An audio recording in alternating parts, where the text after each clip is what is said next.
Good morning, Irish Lace. It's Miss Ashley. How are you guys? I miss you guys so much. I hope everyone is staying safe and trying to stay healthy at home. It's a little different being at home every day when we're used to seeing each other, but hopefully we'll be able to see each other again really soon. But until then, we thought it would be a fun way to connect with you guys by reading your morning story like we do in Circle Time. So I get to read your story this morning, and Miss Becky's going to be on here and reading a few stories from her home to you this week as well. And our theme this week is Easter and Passover. And today's activities focus on Passover. Passover is a Jewish religious holiday that begins on Wednesday and lasts for 8 days. And during that time, they eat something called matzah. It's kind of like a cracker. And this story is going to talk to you about matzah, and you may be familiar with it. It's a story called The Little Red Hen, but there's a little twist. So let's take a look. Here's the front cover. It says, The Little Red Hen and the Passover Matzah. That's the big matzah cracker that she made. By Leslie Kimmelman. She's the author. She wrote all of the words in the story. Illustrated by Paul Meisel. He drew all these really awesome pictures. So let's get to it. The Little Red Hen and the Passover Matzah. Here's our title page. The greatest wisdom of all is kindness. This is a Jewish proverb. Maybe the story talks about kindness. Let's find out. The year was passing. The little red hen could feel the change of the seasons in the tips of her tail feathers. She could smell it in the barnyard air. She could see it on her calendar. Oi gewalt, exclaimed the little red hen, thinking ahead to spring. Before I know it, it will be time for Passover. I will need some matzah for my Seder dinner, and that begins with some grains of wheat. In the corner of the chicken coop, the little red hen kept a small pile of grains, safe from the wind and water.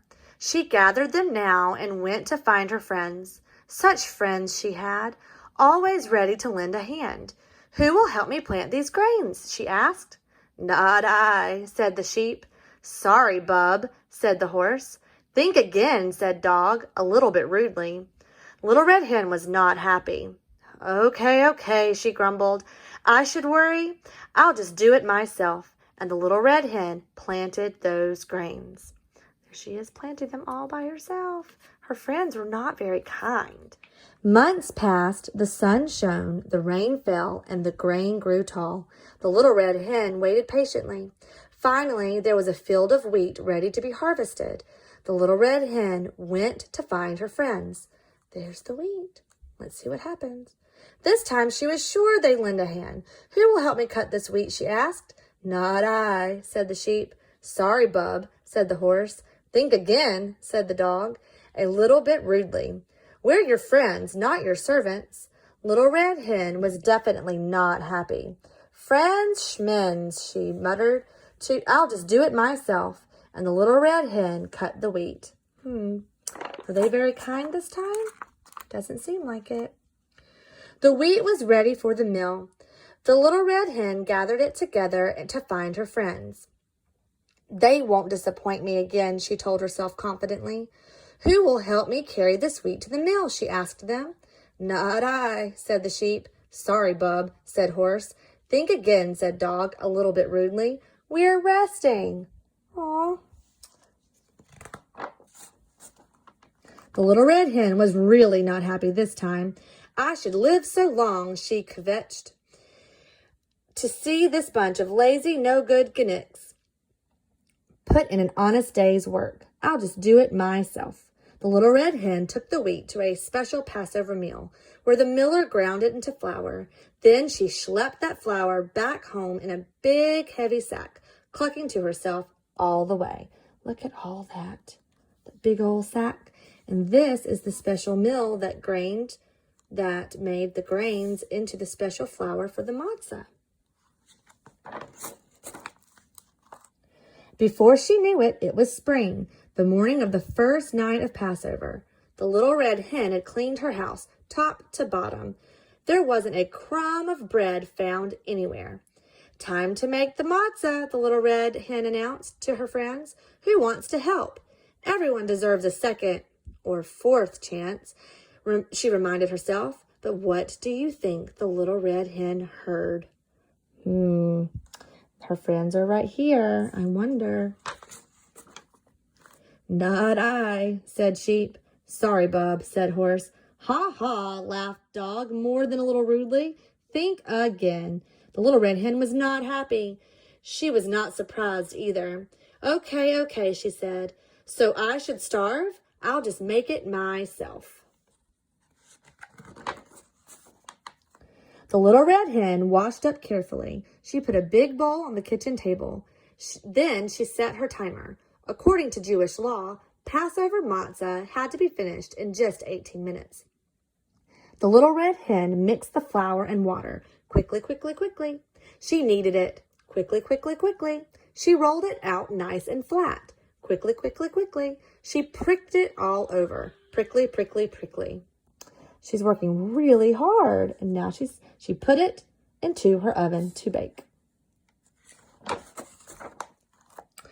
Ding! The matzah was ready, just in time. The little red hen prepared the Seder dinner. She boiled eggs, simmered soup, and mixed gefilte fish. She washed parsley, chopped apples and nuts, and stirred batter for a cake. Finally, she set a table, putting a beautiful Passover Haggadah at each place and an extra chair for Elijah the prophet, should he come, God willing. She finished with a covered plate of homemade matzah. The little red hen sat in her chair and waited. When the sun began to set in the evening sky, there was a knock at the door. Guess who was standing there? Bah, nay, woof. "We're famished," they told the little red hen. "What's for dinner?" "Chutzpah! You didn't help me plant the grains when I asked you. You didn't help me harvest the wheat or carry it to the mill or take it back home again. You didn't even help me bake the matzah. So tell me, why should I share my Seder with the likes of you?" Let's see. Oh, look at their faces. They look really disappointed. Sheep, horse, and dog could not think of anything to say. The little red hen was right. They had not been very good friends. The three animals silently hung their heads in shame. The little red hen was quiet too. Now, I should invite them to my Seder, she thought. Then she remembered the words written in the Passover Haggadah. "Let all who are hungry come and eat." She looked at her friends. They looked hungry. Besides, the little red hen was a good egg. A minch forgives. "And why are you just standing there?" she finally said. "Come on in." So together, the friends celebrated the holiday. Together, they noshed on tasty, crunchy matzah. And when the Seder was over, after all the planting and harvesting and schlepping and cleaning, the baking and the feasting, just who do you think washed all those dishes? Who do you think did it? "Not I," said the little red hen. So her friends, look, they all are smiling. They are happy to help clean up. The little red hen did all of that work creating the Seder meal, so they were pleased to help clean up after. The end. Well, guys, I hope you enjoyed that story. I thought it was a great story that had some good points about kindness. That even if someone's not kind to us, if we search deep down and show kindness, that would be a great model for our friends to learn how to be kind and show kindness themselves. So I hope you guys have a great rest of your Monday, and I'll talk to you later. Bye.